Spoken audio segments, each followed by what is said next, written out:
Assalamualaikum warahmatullahi wabarakatuh. Nama saya Indah Anjardi Pratiwi, NPM 1951010104. Hari ini saya akan menjelaskan rangkuman keseluruhan dari pembahasan pada mata kuliah metode penelitian dengan dosen pengampu Bapak M. Iqbal Fasa, MEI.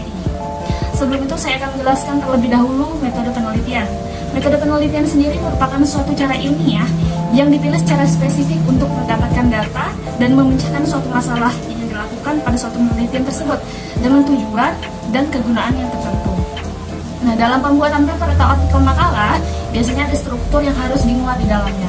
Pertama, ada identitas penulis, ada abstrak, ada pendahuluan, ada landasan Al-Quran dan hadis, konsep pembahasan 1 dan 2, tawaran penulis, kesimpulan saran, dan yang terakhir ada referensi. Dalam penulisan identitas penulis, di dalamnya harus membuat judul penelitian, ada nama penelitinya, ada email peneliti, dan institusi peneliti. Selanjutnya yaitu abstrak. Abstrak biasanya menggambarkan isi dari paper atau artikel tersebut yang membahas mengenai apa yang ada di dalamnya. Biasanya abstrak ini terdiri dari masalah penelitian, tujuan penelitian, bagian umum penelitian, metode serta hasilnya. Abstrak ini ditulis dalam jumlah 250 kata dan pembuatan abstrak ini biasanya dilakukan pada akhir step. Selanjutnya pendahuluan. Pendahuluan ini biasanya memuat latar belakang, masalah, tujuan, dan manfaat topik yang akan diteliti. Latar belakang ini biasanya menguraikan alasan peneliti membahas topik, tujuan, studi literatur, dan solusi yang diberikan. Pendahuluan ini mendeskripsikan permasalahan pokok yang ada. Nah, dalam masalah penelitian, biasanya didapat dengan melihat adakah ketidaksamaan antara teori dan kenyataan antara suatu topik masalah yang diteliti. Sedangkan tujuan penelitian itu pasti menjawab dari rumusan masalah yang ada atau yang diteliti. Manfaat penelitian itu adalah keuntungan atau potensi yang bisa diperoleh oleh pihak-pihak tersebut yang terkait terhadap penelitian yang dijalani.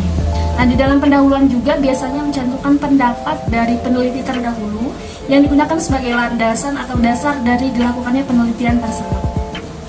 Untuk metode penelitian yang digunakan itu umumnya menggunakan dua, salah satunya ada kualitatif dan yang kedua ada kuantitatif. Selanjutnya yaitu tentang landasan Al-Quran dan hadis. Landasan Al-Quran dan hadis ini digunakan untuk memperkuat data-data argumen yang digunakan pada penelitian. Selanjutnya ada konsep pembahasan 1 dan 2. Dalam bagian ini merupakan bagian yang paling inti atau bagian yang penting.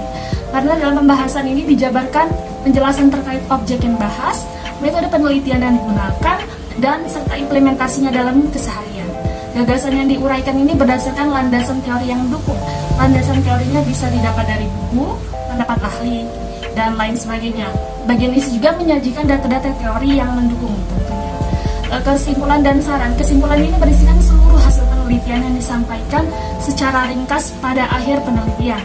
Saran ini mengandung kritik dan saran juga ditujukan kepada pihak-pihak yang terkait pada penelitian. Selanjutnya akan membahas tentang pengembangan hipotesis. Hipotesis sendiri itu mencakup yang pertama ada hasil penelitian terdahulu yang kurang mendukung, yang kedua ada hasil penelitian yang tidak mendukung, ketiga ada teori dan konsep yang mendukung, dan yang terakhir ada argumen dari penulis itu sendiri. Nah, pengembangan hipotesis sendiri yaitu merupakan suatu jawaban sementara terhadap masalah yang masih bersifat praduga karena masih harus dibuktikan kebenarannya. Dugaan jawaban tersebut itu merupakan kebenaran yang sifatnya sementara yang pasti akan diuji kebenarannya dengan data yang dikumpulkan melalui penelitian-penelitian.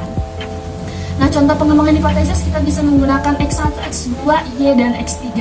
Dengan contoh X1 misalkan kepemimpinan Islami, X2-nya motivasi kerja Islami, Y-nya kinerja karyawan Islami, dan X3-nya kepuasan kerja Islami.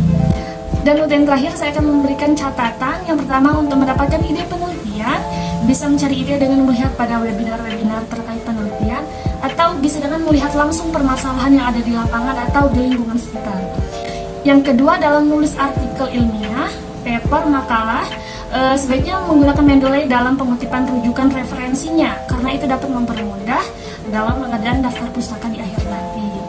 Selanjutnya, untuk mengurangi plagiarisme, hendaknya mengambil sumber-sumber atau dari jurnal-jurnal yang terpercaya, buku-buku. Harus menghindari blog-blog atau situs-situs yang kurang terpercaya kebenarannya. Yang terakhir itu lebih bagus menggunakan referensi dengan berbahasa Inggris, karena dengan berbahasa Inggris itu dapat mengurangi adanya plagiarisme. Sekian yang dapat saya sampaikan, kurang dan lebih saya mohon maaf, dan pada Allah saya mohon ampun. Wabillahi taufiq wal hidayah. Wassalamualaikum warahmatullahi wabarakatuh.